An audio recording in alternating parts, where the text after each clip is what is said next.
Olá, pessoal! Esse trabalho será apresentado para a disciplina de História da Química e tem como docente o professor Mitchell Gonçalves da Silva e como discentes eu, Yasmin Pereira Damasceno, Jonathan Silva Tavares, Maria Islane Araújo Veras e Maria Nataline Vilar Souza. Hoje iremos falar um pouco sobre Rutherford e o seu modelo atômico, o experimento feito por ele e um pouco da sua contribuição para a química. Então, pessoal, Ernest Rutherford nasceu em 30 de agosto de 1871 e morreu em 19 de outubro de 1937, aos 66 anos. Ele se tornou conhecido como o pai da física nuclear. Em um trabalho, no começo da carreira, ele descobriu o conceito de meia-vida radioativa. E assim ele provou que a radioatividade causa a transmutação de um elemento químico em outro. Ele pesquisou, pessoal, o campo da radioatividade e descobriu as partículas alfa e beta. Com isso, seus feitos foram reconhecidos e no ano de 1908, Rutherford recebeu um prêmio Nobel de Química. Então, Rutherford realizou outros grandes feitos, pessoal, que foi a pesquisa sobre a composição do átomo. E sua dedicação veio na forma de um modelo atômico moderno, que é o modelo atômico de Rutherford, que é o que vocês estão vendo aqui na imagem, certo? Ele foi o primeiro a defender a concepção de que os átomos têm sua carga positiva concentrada em um pequeno núcleo, como vocês podem ver aqui na imagem, certo?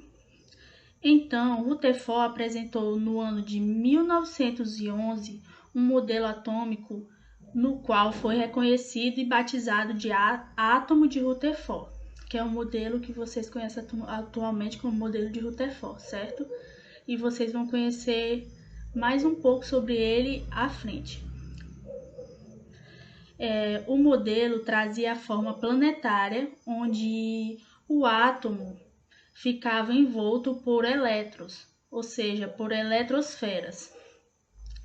Outra conquista muito importante de Rutherford veio no ano de 1917, no qual, pessoal, ele realizou o experimento que dividia pela primeira vez o núcleo atômico. Esse experimento vocês também vão ver mais à frente com os outros colegas. Eles vão falar mais um pouco sobre esse experimento e sobre o modelo atômico. Então, pessoal, é por isso e por outros motivos que Rutherford entrou para a galeria dos maiores gênios da história da química. Olá pessoal, sou Maria Islane e eu irei falar um pouco sobre como foi o experimento de Rutherford. Então, no ano de 1911, ele realizou uma experiência que tinha como objetivo aprofundar os seus conhecimentos sobre o modelo atômico, né, que até então ele tinha sido adotado por Thomson. Então, para realizar essa experiência, ele bombardeou uma finíssima folha de ouro com espessura mais ou menos de aproximadamente de 10 a menos 4 milímetros por um feixe de partículas alfa, né, onde vinham aí de uma amostra de polônio, conforme mostra nesse esquema. Então, o polônio ele estava dentro de um bloco de chumbo com um orifício onde apenas seria permitida a saída das partículas de alfa. Além disso, foram colocadas placas de chumbos com orifícios em seus centros, né, que orientariam o feixe na direção da lâmina de ouro.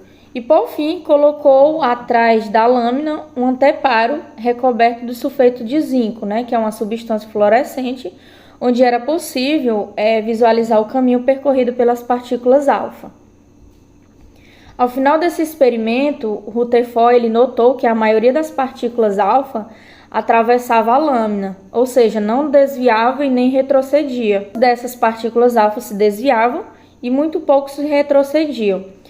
Então, baseando nesses dados, nas suas observações, Rutherford ele concluiu que, ao contrário do que Dalton pensava, que o átomo ele não poderia ser maciço, mas na verdade Rutherford ele pensou que grande parte do átomo seria vazio e ele conteria um núcleo muito pequeno, denso e positivo, conforme mostra essa figura abaixo, tá? Então, pessoal, no experimento de Rutherford, consequentemente obteve resultados, né? E no que causa uma interpretação. Então, a interpretação sobre a região 1, como grande parte da radiação alfa, atravessou a lâmina de ouro sem nenhum empecilho. Então, isso quer dizer que os átomos eles apresentavam grandes espaços vazios, né? Que no caso é a eletrosfera, ou seja, as regiões que não possuíam nada capaz de influenciar a radiação alfa. A interpretação sobre a região B. A quantidade pequena de radiação alfa que sofreu desvios passou próximo de uma região positiva. No caso, essa região se chamava núcleo do átomo, que é provavelmente de tamanho pequeno, o que promoveu o desvio. E a interpretação da região 3, como uma quantidade extrema pequena de radiação alfa, foi rebatida. Então, isso quer dizer que elas chocaram com uma região do átomo extremamente pequena que apresentava característica positiva. Boa tarde, meu nome é Jonathan Tavares. A partir de agora, eu irei falar sobre o modelo atômico de Rutherford. Mas antes de adentrar sobre este assunto, gostaria de fazer um pequeno resgate, né, da bibliografia de Rutherford.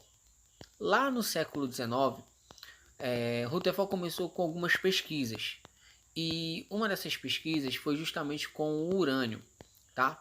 E através dessa pesquisa com o urânio foi que Rutherford ele descobriu duas partículas radioativas, né? Que é a radiação alfa e a radiação beta. Através dessas descobertas, foi possível criar a base para a teoria da radioatividade. Fazendo essa alusão e como o descobrimento dessas duas radiações, tanto alfa como beta, foram muito importantes, principalmente para ocasionar na revolução da teoria atômica, tá? Antes de começar a falar sobre essa revolução da teoria atômica, é importante ressaltar que no ano de 1911, ali no início do século XX, o modelo atômico que era mais aceito é justamente o modelo atômico de Thomson, tá? Que dizia que o átomo seria uma esfera positiva, não maciça, incrustada de elétrons e com carga total nula. Essa teoria, didaticamente falando, a gente pode abordar ela como uma teoria do modelo pudim com passas, ok? Então isso aí, nessa época, o modelo atômico de Thomson foi muito importante justamente para a reformulação do modelo atômico. Porém, Rutherford também revolucionou a teoria atômica com um novo modelo. Esse novo modelo passou justamente pela questão da experimentação ao qual ele fez, certo? Que é o experimento de Rutherford, que foi falado pela Maria Slane, ok? Onde foi uma placa de ouro, ela foi bombardeada pela radiação alfa e foi observado por Rutherford que algumas dessas radiações elas eram repelidas, certo? E outras passavam de forma direta pela placa. Então, Rutherford, a partir dessa análise, cria um novo modelo atômico, que ele diz o seguinte: o átomo possui uma região central, chamada de núcleo atômico, onde fica praticamente toda a massa do átomo e que apresenta carga positiva, e uma região denominada de eletrosfera, onde os elétrons ficam girando ao redor do núcleo. Esse enunciado foi muito importante para a época, porque foi possível fazer uma divisão do átomo em duas regiões, uma região central, que é chamada de núcleo, e uma região um pouco mais afastada desse núcleo atômico, uma região mais periférica desse núcleo, que é chamada de eletrosfera. Outro ponto muito importante é que o núcleo apresenta praticamente toda a massa desse átomo, e isso é possível notar pela presença das cargas positivas. E na eletrosfera, que é a região mais periférica, ocasiona na movimentação justamente dos elétrons. E isso foi muito importante para a época. Uma outra curiosidade é que alguns anos depois, um outro químico chamado de James Chadwick, ele também foi muito importante e alterou um pouquinho desse modelo atômico de Rutherford, descobrindo o que seria a terceira partícula subatômica e que fica localizada justamente no núcleo deste átomo, que é justamente a partícula subatômica chamada de nêutron.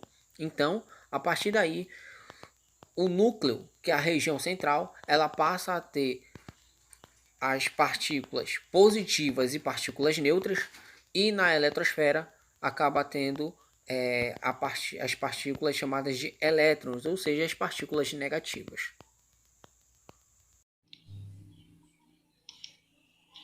Bom, a colaboração de Rutherford para as ciências naturais. Bom, como sabemos, Rutherford ele foi um grande físico e um grande químico, né, que revolucionou a história das ciências, e ele em 1899 ele estava fazendo uma pesquisa lá, né, pesquisando urânio, e descobriu radiação, né, descobriu duas partículas, as partículas alfas e a partícula beta. E em 1908 ele ganhou o prêmio Nobel justamente, né, o prêmio Nobel de Química, justamente por descobrir a existência dessas partículas, a alfa e a beta. Então, após o prêmio, ele concluiu suas investigações, né? As investigações sobre a desintegração desses elementos e a química, né? A química dessas substâncias radioativas. E o mesmo, né? Porque ele desenvolveu o modelo atômico, né, na qual ele mesmo defendeu a ideia de que o átomo ele possuía cargas positivas. Foi esse, né, o modelo planetário comparado com o sistema solar. E em 1917, né, foi realizado o primeiro dos experimentos e marcou a história da ciência, né, a história da química.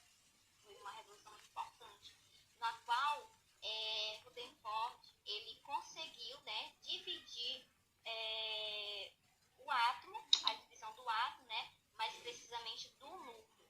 Então isso sim foi uma colaboração de grande importância que Rutherford teve para as ciências naturais.